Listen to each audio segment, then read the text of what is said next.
성도 여러분 안녕하십니까? 예배에 참여하시는 모든 분들을 진심으로 환영합니다. 이 시간 우리가 함께 모임으로 하나님의 말씀을 들음으로 하늘나라를 미리 맛보는 귀중한 시간 되기를 간절히 기도합니다. 오늘은 말의 힘줄을 끊으라는 주제로 함께 말씀을 나누고자 합니다. 삶은 전쟁이다 라는 말을 우리가 많이 사용합니다. 그런데 전쟁은 장비전입니다. 장비가 좋으면 전쟁을 수월하게 치를 수 있습니다. 어떤 장비를 가지고 싸우느냐에 따라서 쉬운 길을 갈 수도 있고 어려운 길을 갈 수도 있습니다. 여러분들은 전쟁 같은 삶을 살면서 어떤 무기를 가지고 싸우고 계십니까? 혹시 저에게 추천해 줄 만한 무기가 있으십니까? 임진왜란 당시에 일본은 조총을 주 무기로 사용해서 우리나라를 침략했습니다. 그때 아직 우리는 활과 창과 방패를 가지고 싸우고 있었기 때문에 우리 군은 정말 처참하게 밀렸습니다. 6.25 전쟁 당시에 우리 국군은 소련의 지원군을 받은 북한군에 비해 정말 보잘것없는 장비를 가지고 있었습니다.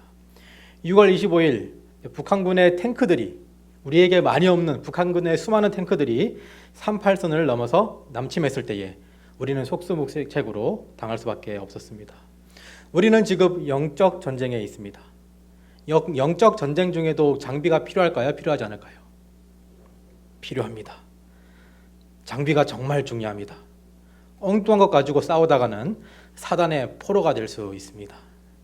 에베소서 6장 17절을 다 같이 읽겠습니다. 시작. 구원의 투구와 성령의 검 곧 하나님의 말씀을 가지라. 가장 좋은 무기는 하나님의 말씀입니다. 우리 모두 하나님의 말씀을 무기로 가지고 사단과 싸우셔서 승리하시는 우리 모두 되기를 간절히 바라겠습니다.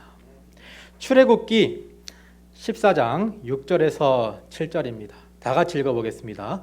출애굽기 14장 6절에서 7절입니다. 시작.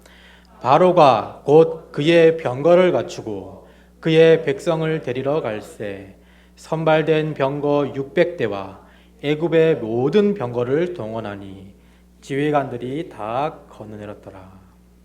이스라엘 백성들이 정말 희망을 품고 기쁜 마음을 가지고 출애굽한 직후 그들은 엄청난 숫자의 병거들에게 쫓겨야만 했습니다.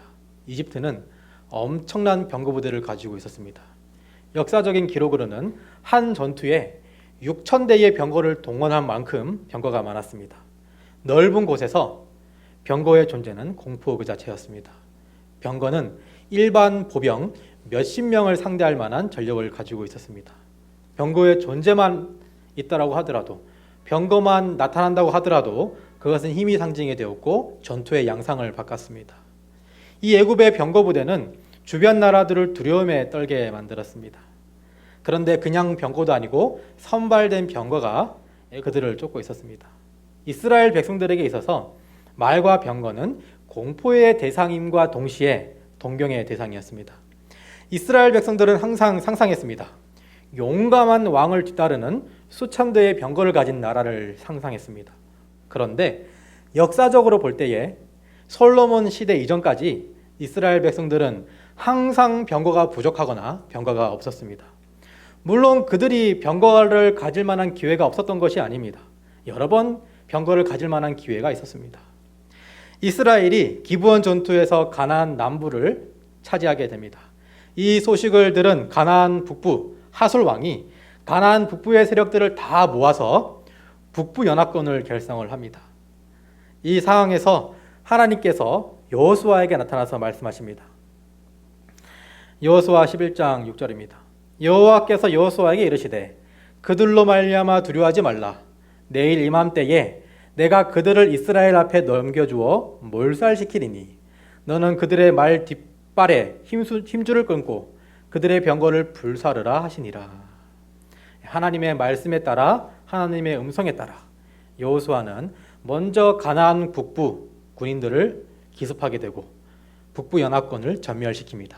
그리고 여호수아가 한 행동은 하나님의 말씀에 따라 말 뒷발에 힘줄을 끊고 그들의 병거를 살랐습니다. 여호와께서 자기에게 명령하신 대로 행하여 그들의 말 뒷발에 힘줄을 끊고 그들의 병거를 불로 살았더라.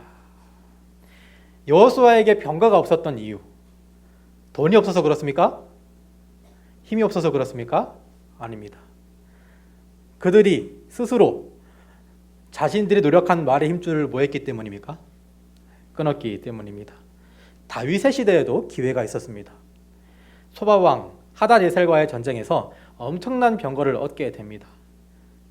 르홉의 아들 소바왕 하닷에셀이 자기 권세를 회복하려고 유브라데 강으로 갈 때 다윗이 그를 쳐서 그에게서 마병 1700명과 보병 2만 명을 사로잡고 병거 100대의 말만 남기고 다윗이 그 외의 병거의 말은 다 발의 힘줄을 끊었더니 다윗도 여호수아처럼 말의 힘줄을 다 끊어버립니다. 딱 필요한 말 몇 마리요? 100마리만 남겨두고 다 끊어버렸습니다. 아마 그 말 100마리는 물건을 나르는 데 사용되었을 것입니다. 그들에게 말과 마차가 없었던 것은 그들 스스로 말의 힘줄을 잘라버렸기 때문입니다. 마차를 태워버렸기 때문입니다. 왜 여호수아는 그들이 그토록 원하던 말의 힘줄을 끊었을까요? 왜 다윗은 그토록 어렵게 얻었던 말의 힘줄을 끊었을까요? 어떤 역사학자들은 이렇게 이야기합니다. 이스라엘 지방은 산악지방이기 때문에 말과 병거가 필요 없고 말은 농사에 도움도 되지 않을 뿐더러 오히려 짐이 되었기 때문에 힘줄을 끊었다라고 이야기도 합니다. 물론 그 이유도 있겠지만 성경은 전혀 다른 답을 우리에게 주고 있습니다. 다 같이 신명기 17장 14절에서 16절을 보도록 하겠습니다. 내가 내 하나님 여호와께서 내게 주시는 땅에 이르러 그 땅을 차지하고 거주할 때에 만일 우리도 우리 주위의 모든 민족들 같이 우리 위에 왕을 세워야겠다는 생각이 나거든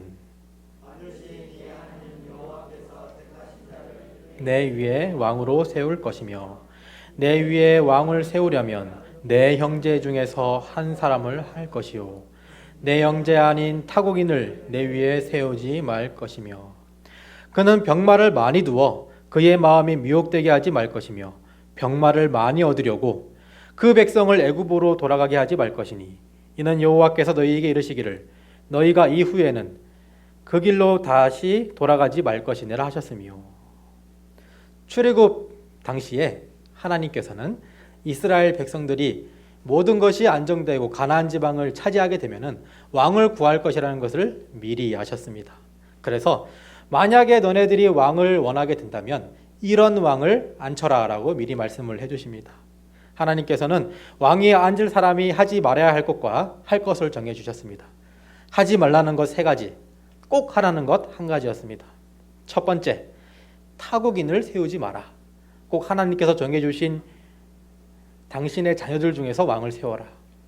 두 번째, 병마를 많이 두지 마라. 세 번째, 아내를 많이 두지 마라. 그 다음에 꼭 해야 되는 것 1가지.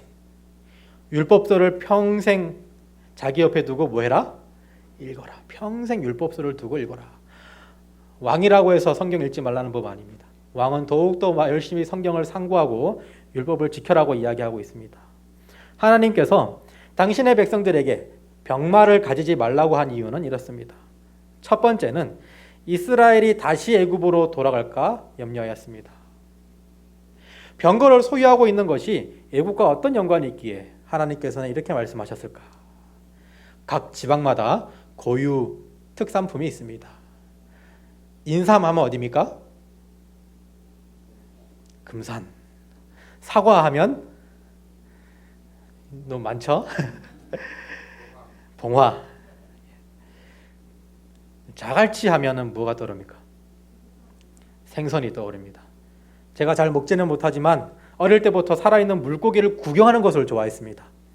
그래서 종종 물고기를 구경하러 다녔는데 자갈치 시장이라고 해서 다 부산에서 잡힌 물고기만 있는 것이 아니었습니다. 대부분은 양식이었고 어떤 큰 가재, 우리가 랍스타라 부르는 큰 가재는 살아있었는데 캐나다에서 왔더라고요. 그런데 많은 사람들이 거기에 물고기를 사러 옵니다. 꼭 부산 근해에서 잡힌 물고기를 사러 오는 것이 아니라도 사람들은 생선을 사러 자갈치에 옵니다. 꼭 부산에서 잡은 물고기가 아니더라도 사람들은 그 생선을 팔러 자갈치로 옵니다. 왜냐하면 상권이 형성되어 있고 좋은 인프라가 구성되어 있기 때문입니다. 그리고 자갈치 시장에 온 김에 부평 야시장도 들립니다. 그리고 부평 야시장 간 김에 보수동 책방골목도 한번 가봅니다. 그리고 책방골목 간 김에 조금 내려가서 국제시장에 들립니다. 그리고 길거리에 있는 비빔당면이라는 것도 뭐합니까? 한번 먹어봅니다. 부산의 음식을 먹으면서 또 부산 사투리를 들으면서 부산 문화에 젖어듭니다. 그리고 10분 거리에 삼육부산병원 또 들렸으면 좋겠지만 꼭 그렇지는 않습니다. 구약시대에 말과 병거를 구입하기에 가장 좋은 곳은 애굽이었습니다. 주변에 좋은 말들이 다 애굽으로 흘러갔습니다. 좋은 상권도 형성되었을 것입니다. 이스라엘 왕들이 좋은 말과 병거를 얻기 위한 두 가지 방법이 있었습니다. 첫 번째, 전쟁을 통하여 전차를 빼앗는 겁니다. 두 번째, 애굽으로 가서 말과 전차를 구입하는 겁니다. 하나님께서는 그들이 다시 애굽으로 가는 것을 경계하셨습니다. 물론 애굽에 그냥 가는 것 무슨 죄가 있겠습니까? 그런데 우상을 섬기는 영적으로 타락한 문화가 가득한 애굽에 가게 되면 당연히 옛날 생각이 들 것이고 애굽의 문화를 즐기게 된다는 것이었습니다. 그리고 말과 전차는 전쟁 무기입니다. 애굽이 자신과 적대적인 나라에게 말과 전차를 팔겠습니까? 팔지 않겠습니까? 절대로 팔지 않을 것입니다. 우리나라는 북한에게 전쟁 물자를 팔지 않습니다.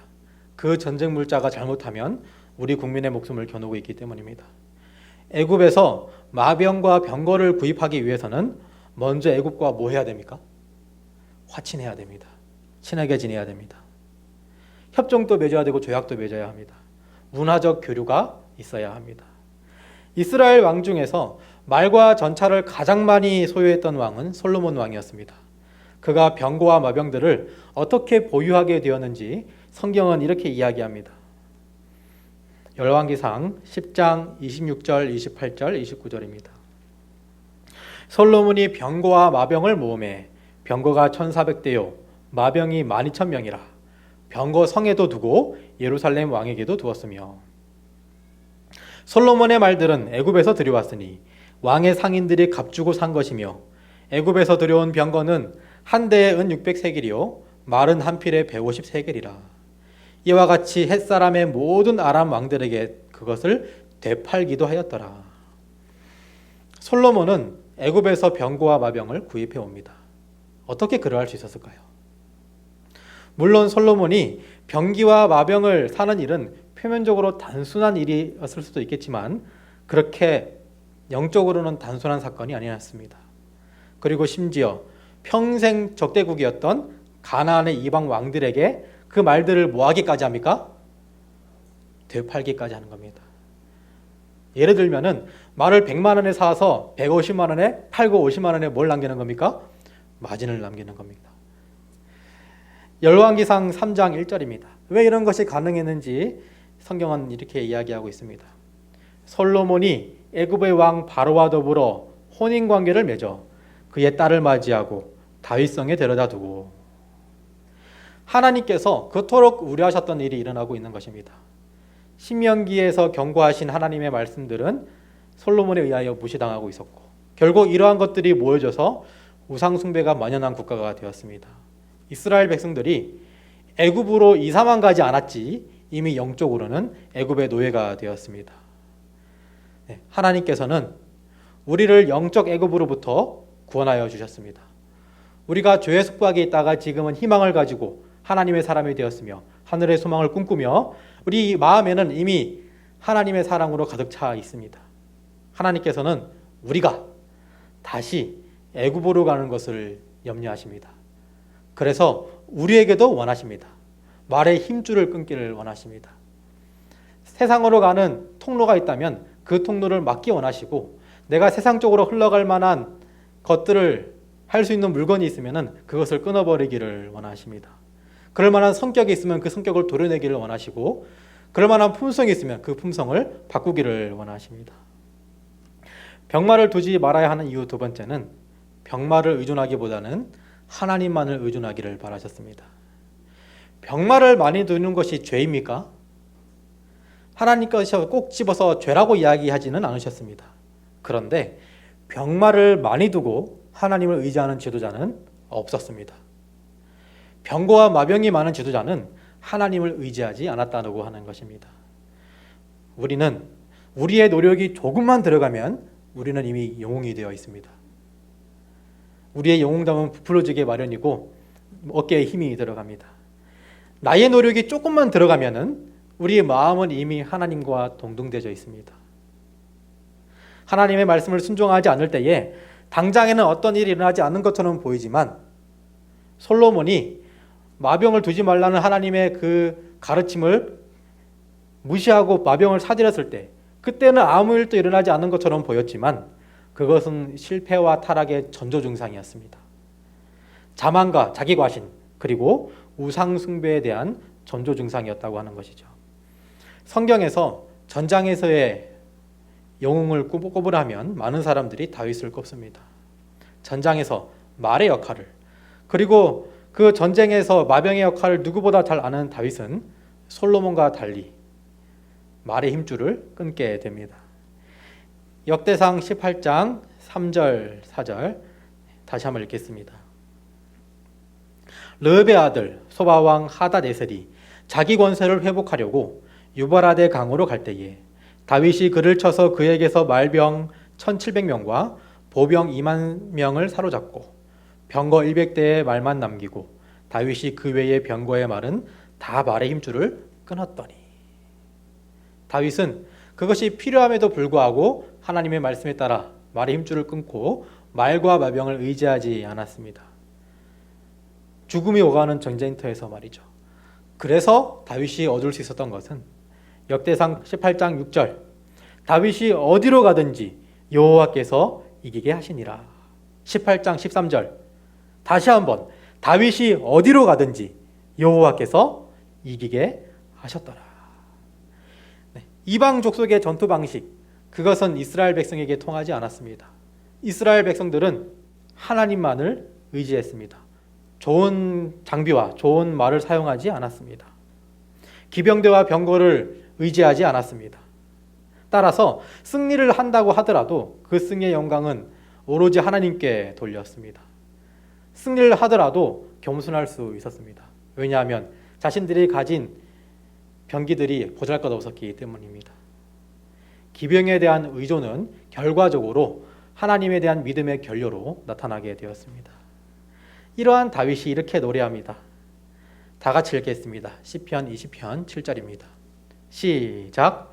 어떤 사람은 병거, 어떤 사람은 말을 의지하나 우리는 여호와 하나님의 이름을 자랑하리로다. 어떤 사람은 병거, 어떤 사람은 말을 의지하나 우리는 여호와 하나님의 이름을 자랑하리로다. 시편 33편 17절에서 19절 구원하는 데에 군마는 헛되며 군대가 많다 하여도 능히 구하지 못하는도다. 여호와를 경외하는 자 곧 그의 인자하심을 바라는 자를 살피사 그들의 영혼을 사망에서 건지시며 그들이 굶주릴 때에 그들을 살피시는도다. 하나님의 말씀과 더불어 우리가 영적 전쟁을 할 때 갖춰야 할 최고의 무기 하나님을 경외하는 마음입니다. 그리고 하나님의 인자하심을 바라는 마음입니다. 하나님의 은혜를 구하는 마음입니다. 우리가 내세울 것 없어도 우리에게 큰 무기 없어도 우리가 영적 전쟁에서 이 세상의 혼란 속에서 살아남을 수 있는 방법은 하나님을 경외하라는 것이라는 것입니다. 진정으로 여호와를 경외하는 우리 모두가 되기를 간절히 바라겠습니다. 하나님께서는 우리를 영적 애굽에서 구해내셨습니다. 그리고 되도록 애굽과 접촉하는 것을 막으십니다. 하나님은 우리에게도 말의 힘줄을 끊어라고 말씀을 하십니다. 세상과 연결되어 있는 것이 있다면 그것이 하나님보다 우선된다면 끊어라고 하는 것입니다. 옆에 계신 분들에게 한번 이야기해 보겠습니다. 말의 힘줄을 끊으십시오. 말의 힘줄을 끊어내시기를 바라겠습니다. 내 삶이 어려워질 때 찾게 되는 애굽의 것들, 우리가 이 세상에서 예수님의 말씀대로 살아가고자 할 때 일이 잘 풀리지 않으면 항상 애굽에 대한 그리움이 생깁니다. 애굽에 대한 미련들이 있습니다. 그것은 예전에 먹던 음식이 될 수도 있고, 예전에 친구들이 될 수도 있고, 예전의 습관들이 될 수도 있고, 예전의 품성이 될 수도 있습니다. 변화되지 않은 성품일 수도 있습니다. 내 삶이 어려워지고 나에게 어려움이 닥칠 때에 내 마음속에 애굽의 것들이 나옵니다. 욱하는 심정이 확 올라옵니다. 그때 그것을 단호하게 어떻게 해야 됩니까? 끊어버려야 된다고 하는 것이죠. 만약 죄를 생각나게 하며 하나님보다 더 의지하는 것이 어떤 것이 되더라도 그것이 무엇이든지 우리는 그것을 끊어내야 한다는 것입니다. 예수님께서도 이 말씀에 대해서 또한 한 번 더 강력하게 신약 성경에서 말씀하십니다. 마태복음 18장 9절입니다. 다 같이 읽어보겠습니다. 시작. 만일 내 눈이 범죄하게 하거든 빼어내버리라. 한 눈으로 영생에 들어가는 것이 두 눈을 가지고 지옥불에 던져지는 것보다 나으니라. 여러분들에게 애굽의 말과 병거는 어떤 것들입니까? 전투에 나선 군인은 생사를 건 전투에서 반드시 이겨야 합니다. 그런데 하나님의 군인은 세상의 말과 병거를 의지하지 않고 오직 전쟁을 주관하시는 능력의 하나님만 의지해야 합니다. 역사적으로 하나님만 의지하는 이스라엘 군대가 패배한 적은 한 번도 없습니다. 그들은 알았을까요? 이 모든 것의 승리의 근원은 말의 힘줄을 끊으며 병거를 태운 믿음에 있다는 사실을 말이죠. 하나님만을 의지할 때에 영적 전쟁에서만 승리하는 것이 아닙니다. 이 세상의 혼란스러운 세계에서 지혜를 얻을 수 있으며 승리할 수 있으며 흔들리지 않을 행복을 주십니다. 그런데 이 말의 힘줄을 끊는 상황은 우리에게 타협이라는 말로 아주 애매모호한 상황으로 우리에게 다가옵니다. 안식일 안 지키면 하늘나라 간다 못 간다 따질 때가 아닙니다. 레위기에 금한 음식을 먹어도 하늘나라 간다 못 간다 따질 때가 아닙니다. 포도주냐 포도즙이냐 따질 때가 아닙니다. 이러한 의견 자체가 나오는 것이 세속의 결과일 수 있다고 하는 것입니다. 이런 것을 허용함으로 우리에게 얼마나 더 큰 영적 재앙이 닥칠지는 하나님만이 아십니다. 그 솔로몬의 그 허용으로 말미암아 솔로몬의 내적인 신앙 상태가 비춰졌던 것처럼 말이죠. 이 모든 것이 죄악된 애굽으로부터 우리를 어떻게든 안전하게 지키고자 하시는 하나님의 마음임을 알아주시기를 간절히 바라겠습니다. 우리는 어떤 노력을 해야 합니까? 우리는 죄와 연결된 것을 우리가 스스로 끊어내는 그런 열심을 가져야 합니다. 복음교역자 370페이지입니다. 우리 복음교역자 370페이지 읽고 마치도록 하겠습니다. 우리는 하나님의 기적만을 바라고 우리의 힘을 들이지 않고 이 개혁 사업을 이루어지기를 기대해서는 안 된다. 우리는 우리 자신이 이 큰 대적과 더불어 싸우며 최후의 승리를 얻기까지 타협도 휴점도 없다는 표현을 가지고 노력해야 한다. 우리가 죄에서 승리를 얻을 때까지 세상과 타협하지 않는 믿음을 보여주시기를 간절히 바라겠습니다. 나에게 애굽의 그런 모양이 남아있다면, 애굽의 성품이 남아있다면 단호하게 끊을 수 있는 용기를 가지시기를 바라겠습니다. 그것이 세상적으로 두려워 보이고 세상의 이치와 맞지 않아 보여도 하나님께서는 그걸 끊으시고 하나님을 믿는 자에게 절대적인 승리를 주십니다. 우리 영적 전쟁에서 승리하고 하늘에서 만날 그날을 기다리며 말씀을 마치도록 하겠습니다.